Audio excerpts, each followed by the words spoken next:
Hey y'all, Juli here. Welcome to my channel. If you're new, I'm an amateur artist and I make art-related videos here on YouTube, like this one, and that one, and you know what? Even that one. Today, I'm very excited to announce that I am retiring my janky, well-loved assortment of paintbrushes and replacing them with a coordinated set. Whoa, I know, right? What a thrill. It's exciting to me, okay? Today, I'll be using and reviewing this beautiful set of paintbrushes by Miya Arts, which owns the HIMI brand. You know, this HIMI. They don't just make jelly gouache, guys. They've got a whole line of products. Side note, I revived my 2 sets of jelly gouache in my last video, so have a watch if you're interested. I like to think it's a pretty satisfying one, and you might too. I feel like I don't have to say this, considering the size of my channel is tiny, but I'll say it anyways. This video is not sponsored. I bought these brushes with my own money. So when it comes to paintbrushes, exemplified by my random mess of go-tos, I'm definitely no expert. My 5 favorite brushes consists of one Princeton brush, a Montmartre, a Royal and Lang nickel, a made in China, and a tiny detailed brush I bought when I lived in South Korea. I'm still going to use these brushes, just not as often, if my new HIMI set meets my standards. Can you call them standards? They're pretty low, if I'm being honest. First off, the packaging. How cute is it? It's like the paintbrushes are nestled in hay. There was no tape stopping the plastic cover from slipping off, which I found sort of weird, but everything was intact, so I guess it doesn't really matter. Just a strange decision. These brushes are synthetic and they come in 2 different colors, this beautiful yellow color and a turquoise set.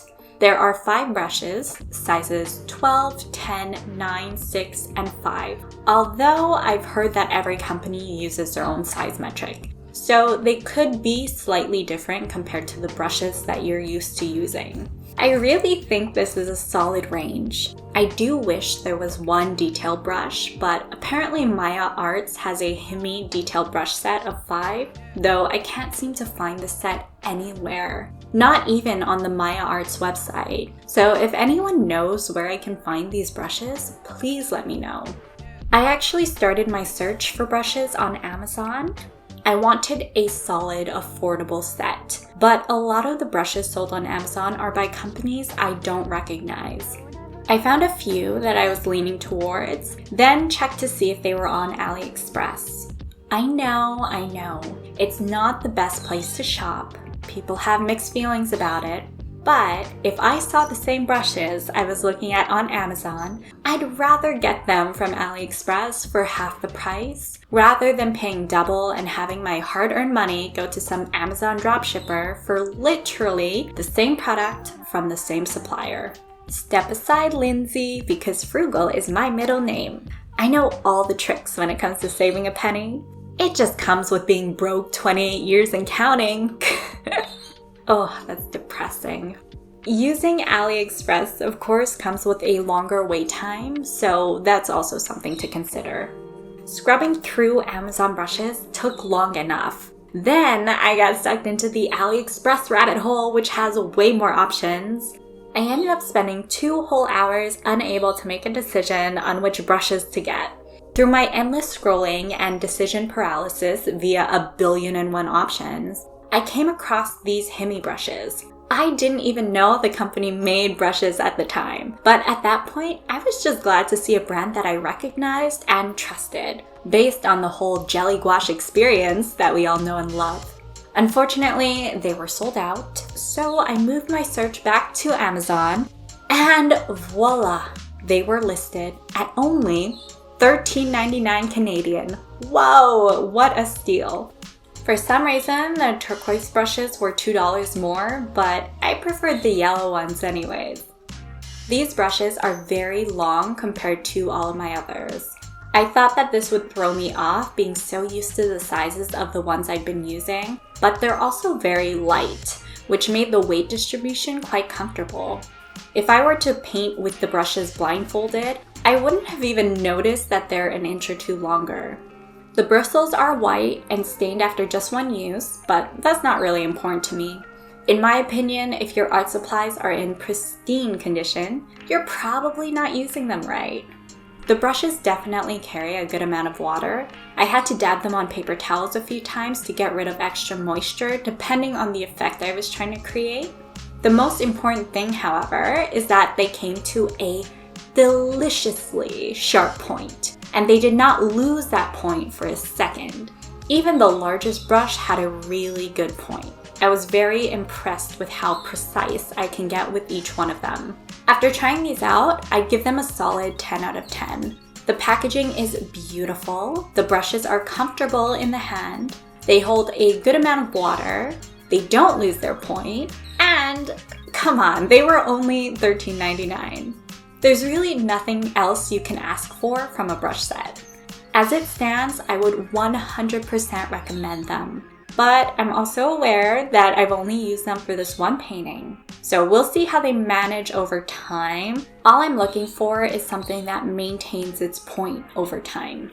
Fingers crossed these brushes do, and I'll keep you guys updated on them if you want to wait and see what my thoughts are a few months down the line before deciding to purchase them. I know $13.99 is not a lot of money, but you know, it's always important to be mindful of our spending. So in the comments a few months from now, I will write a little update about how I find the brushes. If you do decide to pick them up through Amazon, please use the link below. I get a wee commission at no extra cost to you. I actually managed to accumulate $20 worth of Amazon credit over like 4 years and bought an actual glass muller for paint making. Say goodbye to my candle holder attached to a chunk of toilet plunger handle. I'm cruising with the big boys now.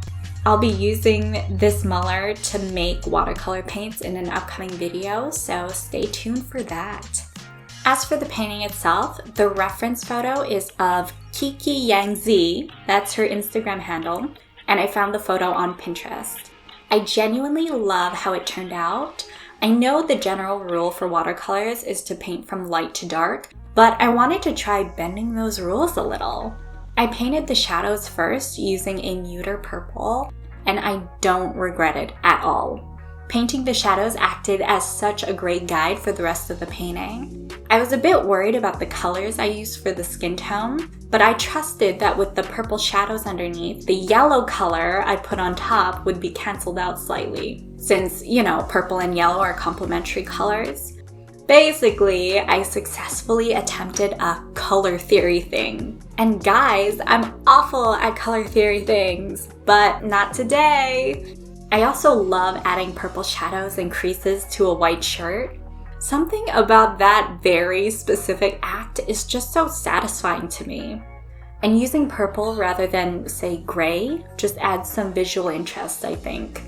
I kept the brick wall pretty abstract, but you could still recognize what it is. The idea of painting a brick wall in detail just wasn't very thrilling to me. I was a little lazy, if I'm being honest. And also not the focus of the painting. Then, as a finishing touch, since the entire page skewed very warm, I added a cool blue to some of the bricks and shadows, along with some blue paint splatters to balance it out a bit. I love how it turned out. It really acts as a finishing touch that ties it all together. I know you're probably looking at this and thinking, it's just a basic cute girl painting. What's this twat going on about? And you know what? I'm not gonna fight you on that. It is a basic cute girl painting, but cute girl art is fun to paint, and I really feel like I nailed it. So give me a second here. I'm gonna pat myself on the back. As an amateur artist, this page makes me pretty darn happy. Well, that's all I've got for you today, but you're always welcome to stick around. Check out some of my other videos. You might find something you like, or don't. Spend your time however you please. Thank you so much for watching. Take care, and I'll see you next week. Ciao!